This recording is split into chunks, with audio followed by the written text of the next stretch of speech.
Express digital media, ನಿಮ್ಮ ಸುದ್ದಿ ನಮ್ಮ ಧ್ವನಿ ಸದಾ ನಿಮ್ಮೊಂದಿಗೆ.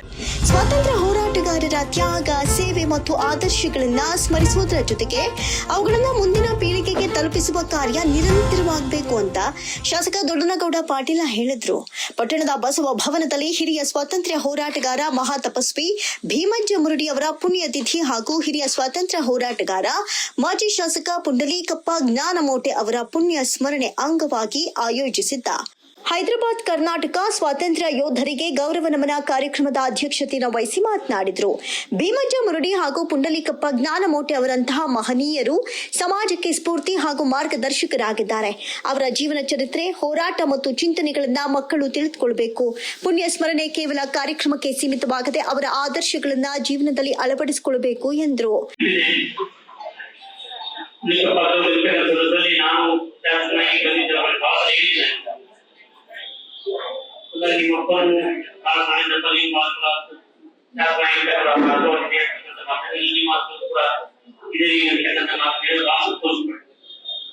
ಅವರು ಈ ಕಾರ್ಯಕ್ರಮ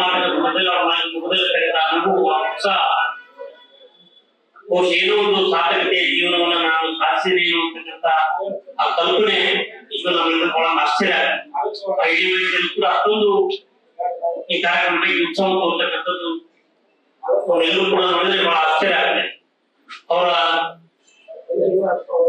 ಸಂದೇಶಗಳು, ಅವರ ಮಾರ್ಗಗಳು ಅವೆಲ್ಲವೂ ಕೂಡ ಒತ್ತು ನಾವು ಸಾಗಬೇಕಾಗಿದೆ. ಮಾಜಿ ಶಾಸಕ ಕೆ ಶರಣಪ್ಪ ವಕೀಲರು ಕಾರ್ಯಕ್ರಮ ಉದ್ಘಾಟಿಸಿದ್ರು. ಕೊಪ್ಪಳ ವಿಶ್ವವಿದ್ಯಾಲಯದ ಪ್ರಭಾರಿ ಕುಲಪತಿ ಡಾಕ್ಟರ್ ಎಸ್.ವಿ. ಡಾಣಿ, ಶಿಕ್ಷಕ ಕಿಶನರಾವ್ ಕುಲಕರ್ಣಿ, ಶಿವಪ್ಪ ನೀರಾವರಿ, ದೇವೇಂದ್ರಪ್ಪ ಬಳೂಟಗಿ, ವೀರೇಶ ಬಂಗಾರಶೆಟ್ಟರ, ಅಮೃತರಾಜ ಜ್ಞಾನಮೋಟೆ, ಎ.ವೈ. ಲೋಖರೆ, ಅಪ್ಪಣ್ಣ ನವಲೆ, ಬಸವರಾಜ ಗಾಣಿಗೇರ, ನಜೀರ್ ಸಾಬಾ, ಮೂಲಿಮನಿ, ಆನಂದ್ ಸೇರಿದಂತೆ ಅನೇಕರು ಉಪಸ್ಥಿತರಿದ್ದರು. ಕಾರ್ಯಕ್ರಮದ ಅಂಗವಾಗಿ ಸಾರ್ವಜನಿಕರಿಗೆ ಬಸವ ಅಕ್ಯುಪ್ರೆಷರ್ ಹಾಗೂ ಕಲರ್ ಥೆರಪಿ ಆರೋಗ್ಯ ಶಿಬಿರ ಆಯೋಜಿಸಲಾಗಿತ್ತು. ವರದಿಗಾರರು ಶರಣಪ್ಪ ಲೈನತ್, ಹಿರೇಮನ್ನಾಪುರ, ಚಾಣಕ್ಯ ಎಕ್ಸ್‌ಪ್ರೆಸ್ ನ್ಯೂಸ್, ಕುಷ್ಟಗಿ.